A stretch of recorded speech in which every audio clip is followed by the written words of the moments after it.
It's versus time!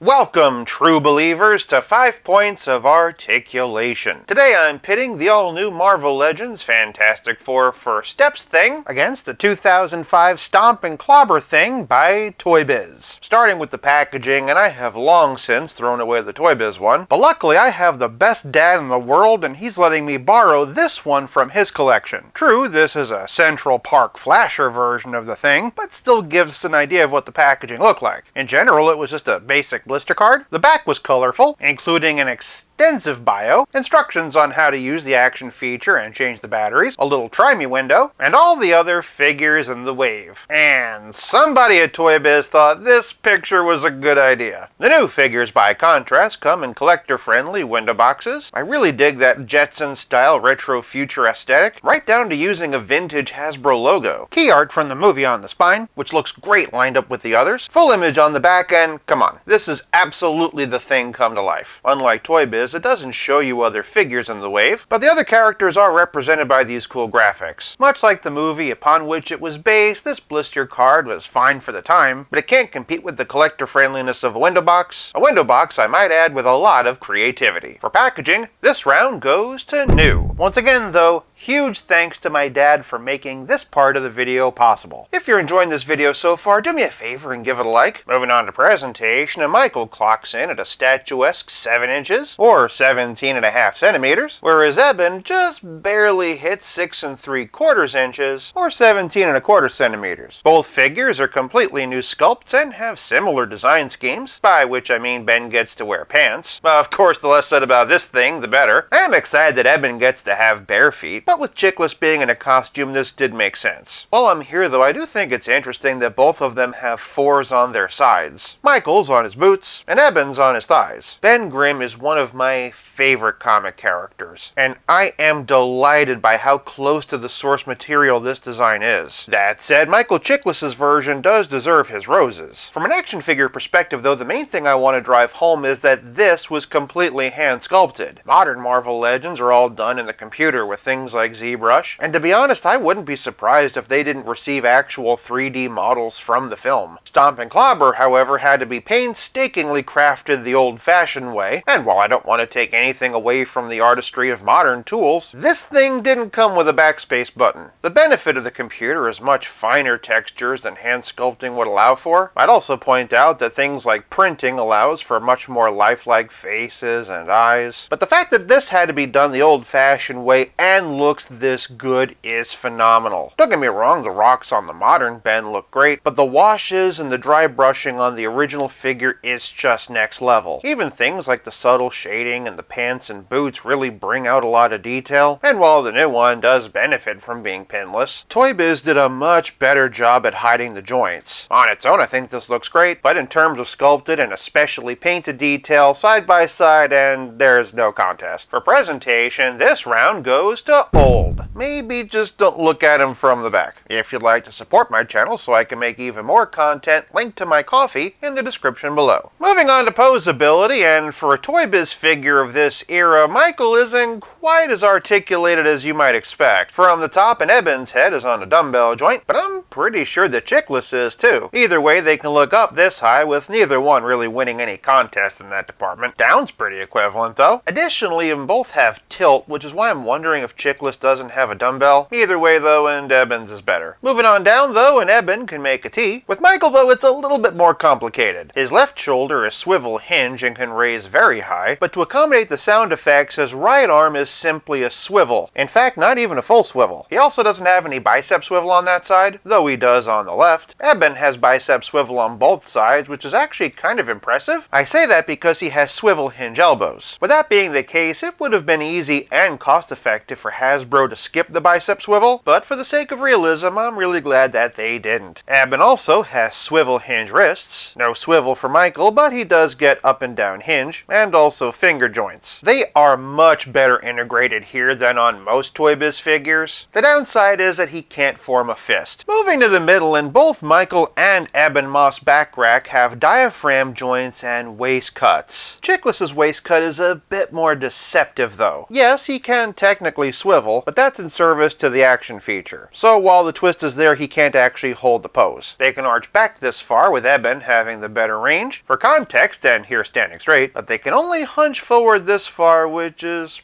pretty much not at all. Both figures have side to side, with Eben having the much deeper tilt, and while Michael's waist might not be all that useful, he does get very good twist at the diaphragm. Same thing with Eben. Below the waist, however, and wait a minute, I just realized that both of them also have their number 4 belt buckles a little bit to the left. Something tells me that behind the scenes in the new movie, there was a lot of love for this version. Anyway, and Michael has a swivel hinge ball on one side, and an old-fashioned T-cut disc swivel on the other. Once again, and that's to accommodate the electronics. Still, the range on this side is pretty impressive, and it's a lot less obtrusive than other Toy Biz figures of the time. Heck, even compared to other things in this line. The left side just goes forward and back a bit. Back rack, however, has ball-jointed hips, nice high clobber in time kick, not much backwards. I am, however, very impressed by this split. Moving on down, and Eben also has thigh cut. Michael does not. Michael also has a single jointed knee, but hey, at least on the left side it's pinless. Eben, of course, has pinless double jointed knees on both sides and has a pretty deep bend considering how thick the leg is. One thing that Chickless has, however, that back rack does not, is boot cut rotation. He also has toe articulation, but both figures have ankles that can hinge as well as pivot. Not much in the way of a peg hole on the new one, so be warned. And yeah, much to my surprise, Michael does have pivot. Also, in Eben's defense, Michael doesn't have peg holes at all. Is boot cut toe articulation and bendy fingers enough to save Michael in this category? No, not at all. For Poseability, this round most definitely goes to new. Moving on to Playability, and Chickless doesn't come with any accessories. Honestly, I think most of the budget went to the paint job, but what he lacks in accessories, he makes up for with sound effects. Remember that spring-loaded waist? Personally, I think that would have been all the more reason to give him an actual fist, but it's not just about punching, it's also about stomping.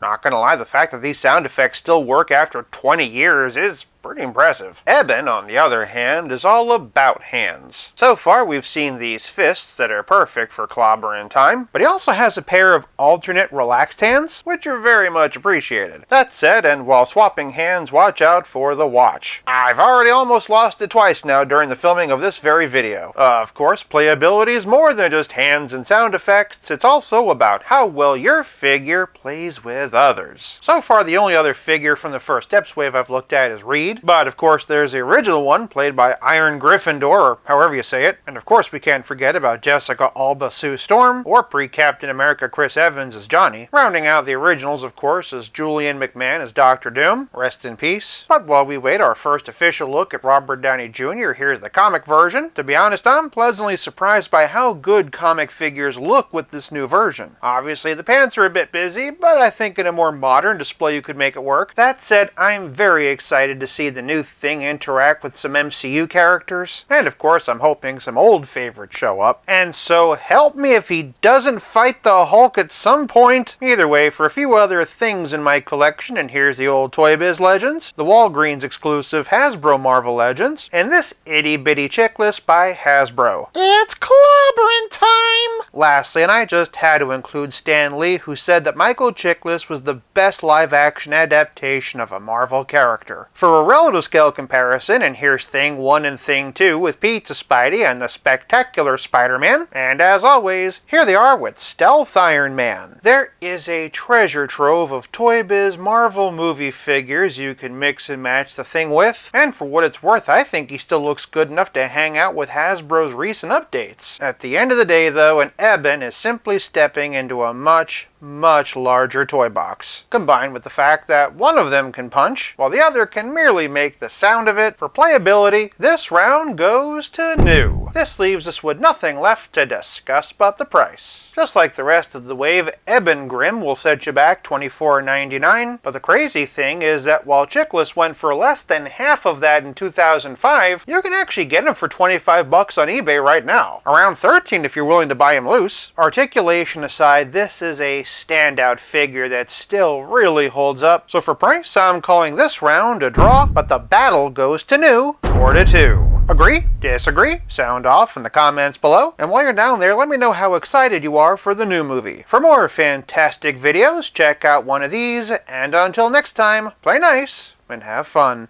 You know, I'm starting to regret selling Namor and She-Hulk.